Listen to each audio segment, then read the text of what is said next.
El desconocimiento de la función y procedimiento de las diferentes causas judiciales de los juzgados del órgano judicial es uno de los factores que incide en la poca credibilidad de la población en el sistema de justicia. Vamos a ver.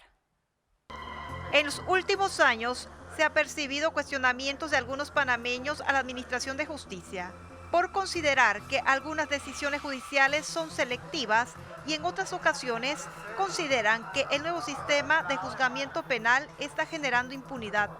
Pero ¿sabe usted cuál es la función de los diferentes jueces y magistrados? El título 7º de la Constitución, capítulo 1, artículo 202, señala que el órgano judicial está constituido por la Corte Suprema de Justicia, los tribunales y los juzgados que la ley establezca.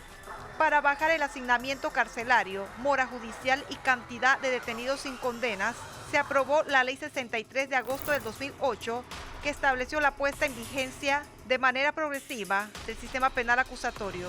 Según estadísticas del sistema penitenciario, de 17.682 privados de libertad, 7.579 están a espera de juicio o a que se emita una sentencia. Y para ampliarnos más sobre este tema, vamos contigo, Linda Brand, en el bufete de Linda. Adelante.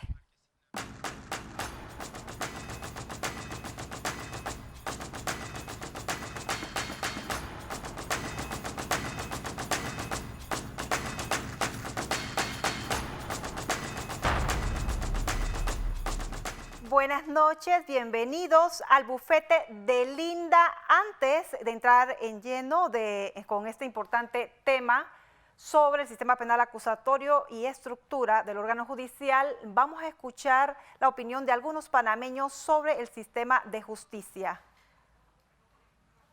El órgano judicial ahora mismo está en la palestra pública, prácticamente los panameños están viendo si realmente está funcionando el tema de justicia en Panamá. ¿Se refiere al sistema inquisitivo o al sistema penal acusatorio? A ambos, porque el sistema inquisitivo lo manejaban los funcionarios que tal vez manejan el mismo sistema acusatorio de hoy en día. Algunas unidades que sí están ejerciendo sinceramente para lo que estudiaron, otros lamentablemente no lo están haciendo, ¿verdad? Y el país hoy está sumido en una, vamos a decir, una catástrofe caótica y valga la redundancia, pero es cierto, si no ponemos nosotros de nuestra parte, esto va a acabar mal.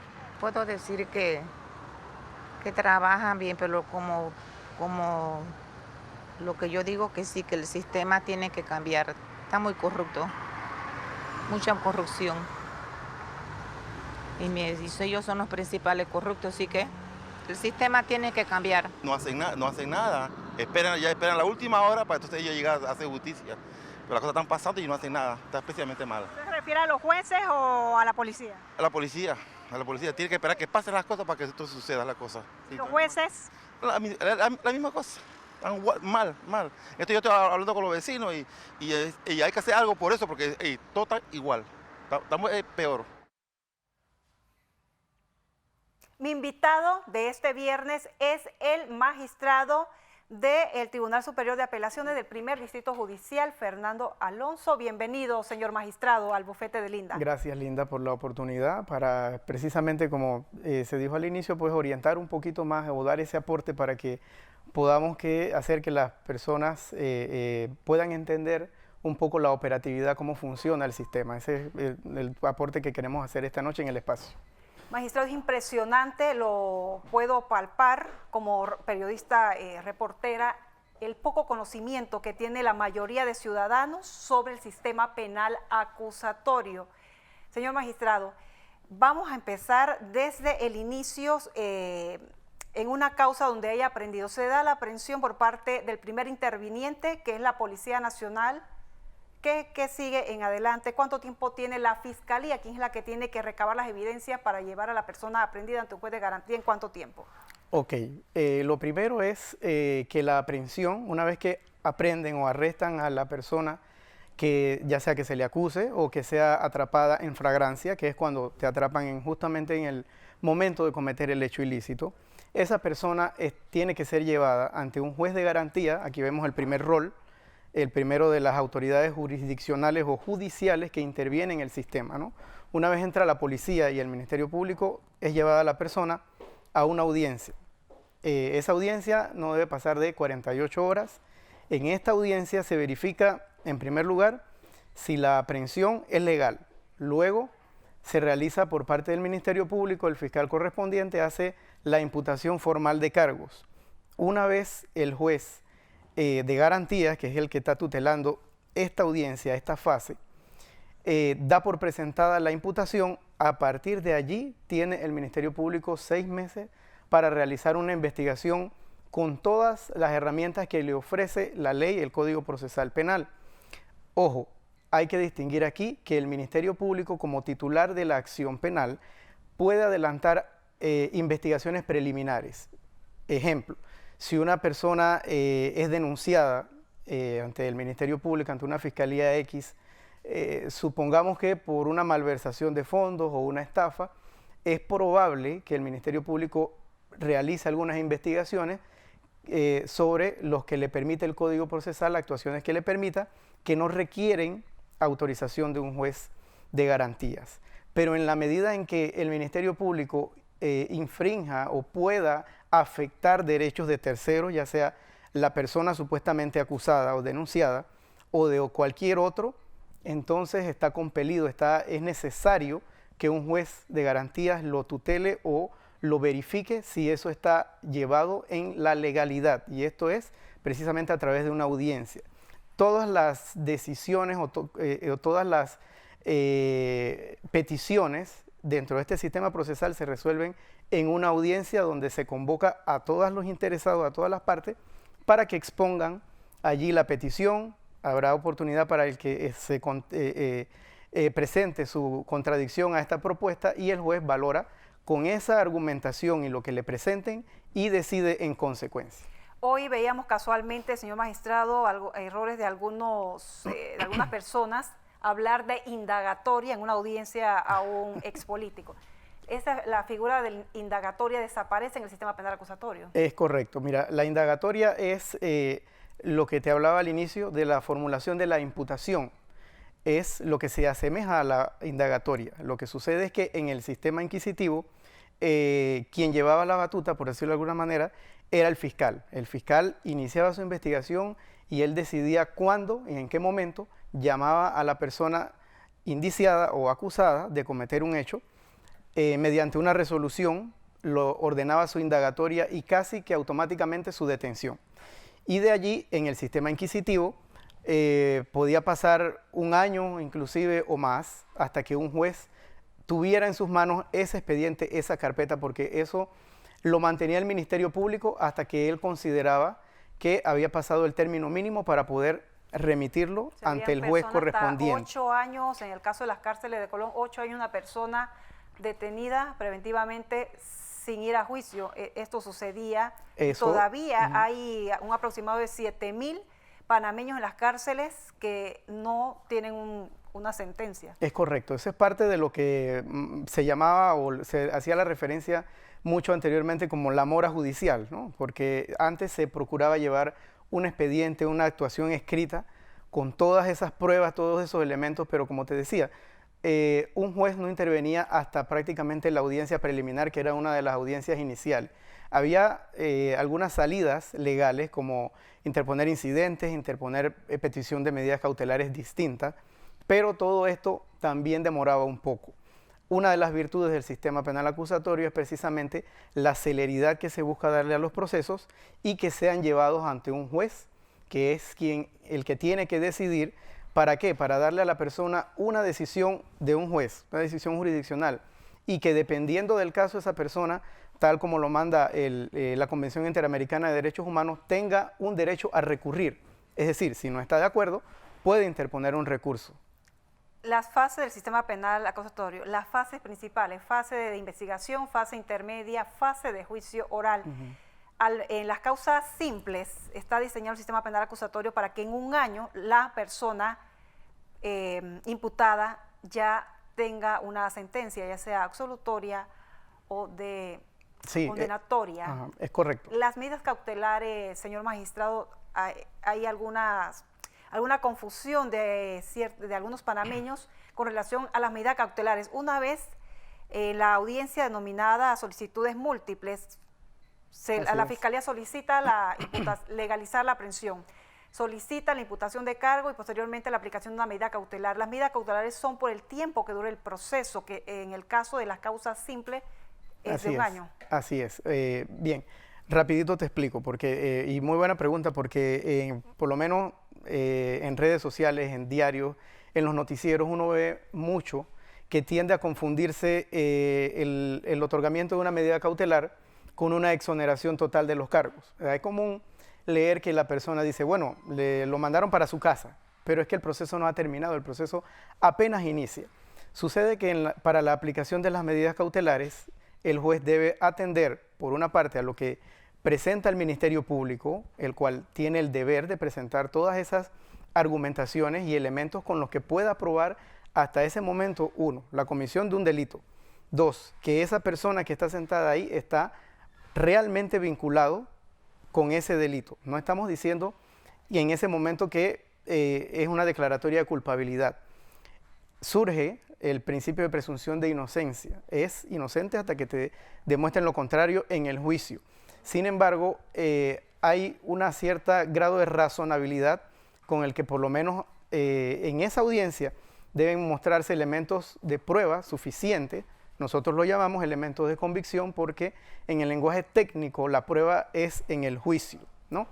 Pero para que se entienda, digamos, de manera más simple, suficientes pruebas en ese momento como para decir que esa persona que está sentada ahí está vinculada con ese hecho que se está investigando.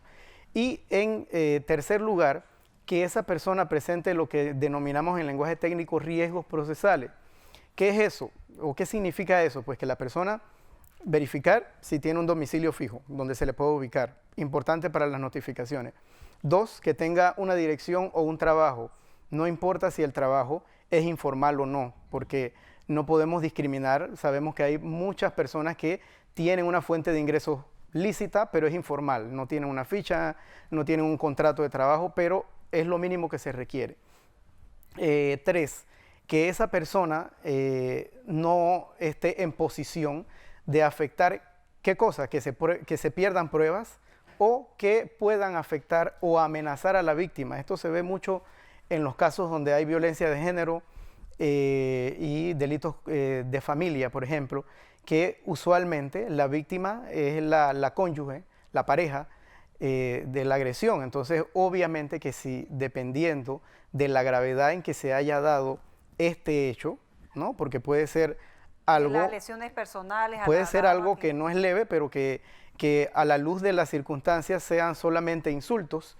No es lo mismo versus una agresión física donde la persona tenga, qué sé yo, cierto tipo de incapacidad demostrable o lesiones en su anatomía. Eso es un hecho más grave. Entonces, todas estas circunstancias son las que se ven al final para tomar la decisión de escoger, porque hay un catálogo de cuáles son las medidas cautelares. 10 opciones de medidas cautelares, la numeral 10, que es la detención provisional. La detención provisional es la más grave. La más grave. Magistrado, importante que la ciudadanía sepa cuál es la misión o el papel de las medidas cautelares. Es mantener apegado al proceso que dura un año, no 6 meses. Así es. El caso de que la persona imputada no represente un peligro para la sociedad o para la víctima. Sí, bueno, aquí hay que hacer, y gracias por también esa aclaración, eso va relacionado con el punto anterior. ¿Qué sucede? El Código Procesal Penal, la ley establece, y esto es parte precisamente de lo que se ha denominado por la misma Corte Interamericana como un plazo de justicia razonable, que tu causa se resuelva en un tiempo razonable y a la vez que tu afectación de libertad tenga un plazo razonable. ¿Cuál es este plazo? Pues el código establece que el plazo mínimo para estar detenido en una causa simple o sencilla que no haya sido declarada compleja es 1 año. Pero en ese año ya hay jurisprudencia que ha señalado que hay que verificar si existen o permanecen riesgos procesales. Y explico, si se trata, ejemplo, un homicidio con circunstancias atroces o que haya víctimas sobrevivientes o que hay una víctima que esté en riesgo su vida, entonces hay que tener un poco de consideración y verificar realmente si esos peligros aún se mantienen.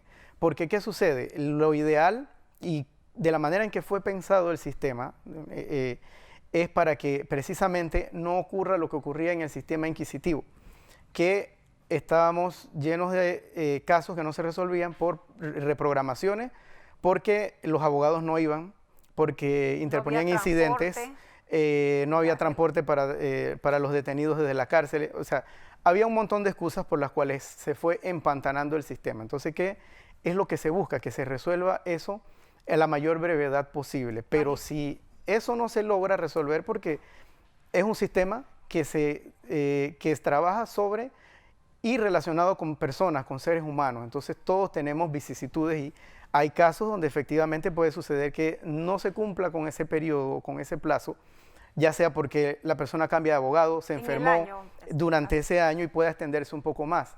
Pero para eso precisamente está la garantía en la ley de que se revisa si esa detención ya te está afectando. En el proceso se puede solicitar, la defensa puede solicitar el cambio de la medida cautelar. Así es. Y también una vez se decreta la medida cautelar, luego de la imputación, las partes, es decir, la fiscalía o la defensa, si no están de acuerdo con la medida cautelar, pueden anunciar un recurso de apelación que es resuelto justamente por el Tribunal Superior de Apelación. Así es. El Tribunal Superior de Apelaciones tiene competencias para conocer de los recursos que establece la Ley 63 del 2008, el Código Procesal Penal, y que tienen que ver en su mayoría con el recurso de apelación. ¿Sobre qué? Básicamente decisiones de los jueces de garantía en materia de medidas cautelares.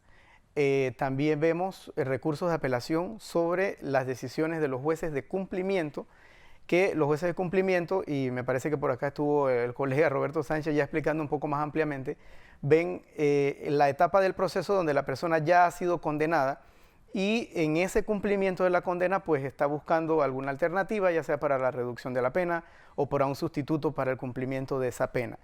Todas estas decisiones, cuando ahí se pide trabajo comunitario, libertades vigiladas por estudio, por trabajo, son apelables y son revisables por el Tribunal Superior de Apelaciones. Además de eso, el Tribunal Superior de Apelaciones tiene la competencia para conocer de la decisión final del proceso cuando el Tribunal de Juicio, que es el ente que dicta la sentencia final, ya declarando la responsabilidad y fijando la condena, puede interponerse lo que se llama un recurso de anulación. Esa también es competencia del Tribunal Superior de Apelaciones. Magistrado, ¿por qué la ciudadanía siente? Bueno, lo entendemos, uno de los factores del desconocimiento casi total, y lo percibo como reportera, casi nulo, del sistema penal acusatorio. Primero, porque confunden la detención provisional con la condena. Y bueno, algunos comunicadores fallamos un poco con tratar de capacitarnos. ¿Por qué la ciudadanía piensa y siente que el sistema penal acusatorio está creando impunidad que favorece más al victimario que a la víctima? Incluso se han visto algunos escenarios que se divulgan en redes sociales donde se ven ciudadanos que están tomando la justicia por sus manos, y cuando se les hace la pregunta, lo que responden es el sistema penal acusatorio, y también hablan de juez de paz. No hacen absolutamente nada por defender nuestros intereses, nuestros bienes y nuestras vidas. Así es. Gracias por la pregunta. Mira, allí, desde mi punto de vista, el problema principal son dos problemas principales. Uno, el arraigo cultural tan marcado que tenemos del sistema inquisitivo, donde, como señalé al inicio, estábamos acostumbrados que la persona era capturada y a esa persona no se le veía más hasta quizá un año después, cuando inclusive, y había muchos casos así, era exonerado finalmente de los cargos, ya sea porque la víctima solo puso la denuncia y después no se apareció más, o porque retiró los cargos, pero se llevaba hasta el final. Y el otro es por la falta de divulgación que, a mi juicio, hubo desde antes de implementar el sistema propiamente, pero esa falta de divulgación obviamente que obedece a la falta de presupuesto con la que el órgano judicial pues siempre es afectado. Entonces, desde mi punto de vista también hay un tema cultural. Volvemos al inicio, lo que señalaba yo, con el tema de las redes sociales.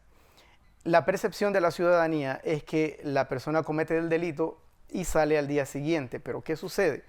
Como lo señalé, para poder el juez o el magistrado en este caso tomar una decisión, nos sentamos en la audiencia, no conocemos nada del caso y esa es una parte también, otro punto a resaltar desde mi punto de vista importante para el sistema de la transparencia y la publicidad, es que no es como antes que la persona sabía desde el inicio a qué juez o en qué despacho iba a quedar su causa, lo que inclusive se prestaba para faltas a la ética y corrupción, sino que ahora las personas no saben a quién van a tener enfrente haciendo la audiencia. Siempre cambia el juez, siempre cambia el magistrado, es posible que coincida, pero la persona nunca lo sabe.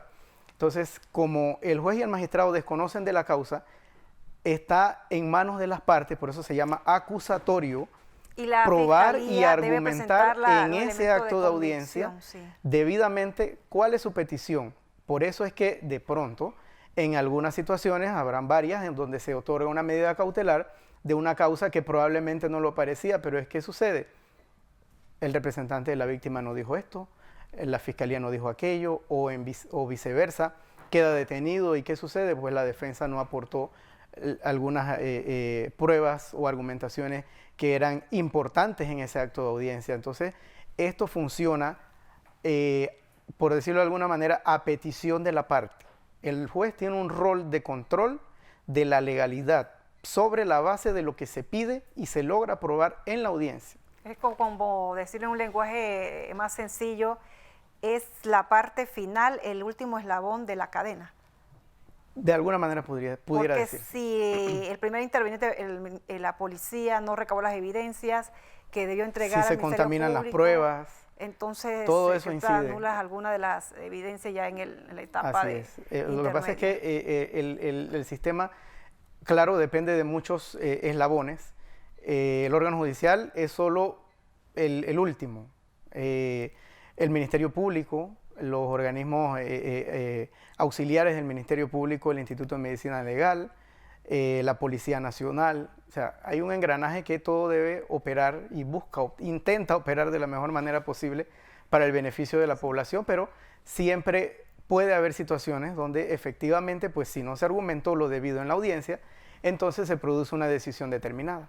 Muchas gracias, magistrado Fernando Alonso, magistrado del Tribunal Superior de Apelaciones del Primer Distrito Judicial. Gracias por estar en el bufete de Linda. Este espacio tiene el objetivo primordial de dar docencia, de informar a la población de temas judiciales, en donde sí se ha percibido que hay mucho desconocimiento por diversas causas.